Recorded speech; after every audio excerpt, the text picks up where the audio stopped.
Kung naghahanap ka nga ng mura at masarap na pang-ulam ay mare, nasa tamang video ka. Ngayong araw nga ay magluluto tayo ng kaldereta na paa ng mga manok.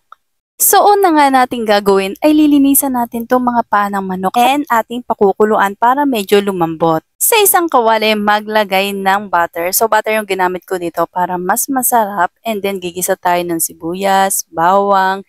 Naglagay din ako ng konting-konting sili. And then, isunod na itong ginayat na carrots at patatas. Maglagay din tayo ng ketchup at 3 basong tubig, takloban at hayaang kumulo. Once na medyo malambot na nga yung ating patatas at carrots, pwede na tayong maglagay ng pampalasa kagaya ng asin, paminta at syempre magic sarap.